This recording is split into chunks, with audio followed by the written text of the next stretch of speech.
Generalmente hasta ahora los cuentos que yo he escrito son cuentos donde yo siento que hay una situación base, hay una situación mínima que tiene un montón de tensión y un punto de llegada.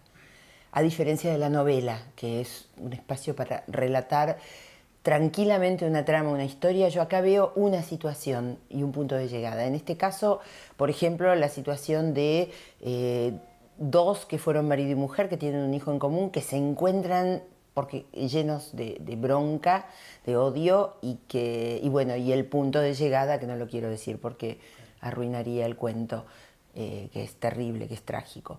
Yo creo eso, que los cuentos a mí se me ocurren así, con básicamente una escena alrededor de la cual el cuento se despliega. Digamos, la ciencia ficción es un género eminentemente social, y como es un género eminentemente social, porque especula sobre cómo sería una sociedad donde algo, es muy típico en la ciencia ficción, para construir mundo, construir grupos sociales que toman ciertos nombres. Puede pasar, por ejemplo, insisto, los Seloys y los Morlacks en la novela de H.G. Wells, La máquina del tiempo, creo que es.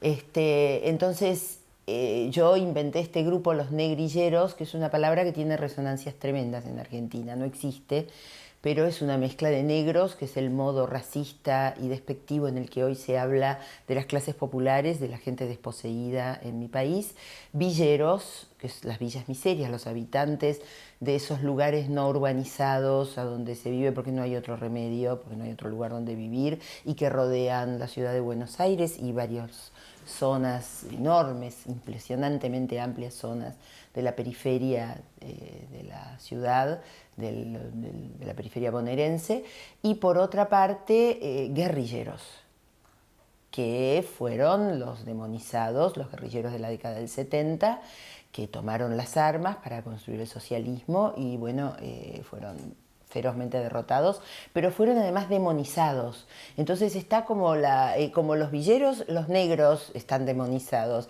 Creo que hay un núcleo ahí, ¿no?, con negrillero.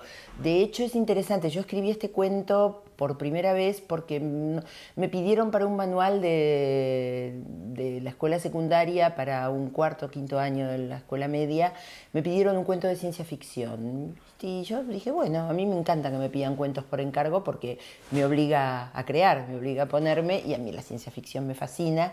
Entonces dije, bueno, voy a hacer un cuento de ciencia ficción. Lo hice, lo envié, y me llama la editora para decirme que el cuento es extraordinario, maravilloso. Después de decir todo eso, yo sabía que venía un pero, y el pero era convencerme de que quitara algunas palabritas. Una de ellas era negrillero, clave. Yo, por supuesto, no la quité porque era arruinar, era hacer otro cuento. Digamos, ella quería un cuento ñoño con el argumento de que los padres protestan, los profesores protestan.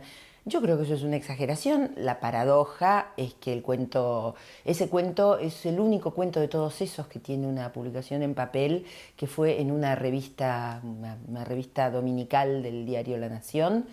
Y yo supe después que de varias docentes universitarias secundarias que lo dieron en clase. O sea, obviamente no era... Lo que pasa es que, bueno, hacen esos manuales. Pero me refiero hasta qué punto la palabra negrillero había dado en la tecla, ¿no? Era la palabra correcta. Bueno, el vuelco electoral era lo menos que podía pasar. La Argentina está quebrada. O sea, se han acabado las reservas en el Banco Central. Estamos probablemente al borde de una hiperinflación. La situación es absolutamente trágica. Es una situación equivalente a la que condujo al estallido de 2001, muchísimo más veloz fue la decadencia. Macri consiguió fundir el país en 4 años, con una política para el capital financiero, claramente, arruinando la industria y vaciando, o sea, permitiendo una especulación y una fuga de capitales que vació el país. Con el país vaciado y en el fondo del pozo, bueno, asume Alberto Fernández, y cuando estamos en el fondo del pozo, si hay movimiento, hay un solo movimiento posible, ¿no?, que es para arriba. Ahora, para eso tiene que haber movimiento. Bueno, esperemos. ¿Qué puedo decir? Que todo va a ser mejor que Macri, sin ninguna duda, y que es una suerte que Macri haya perdido.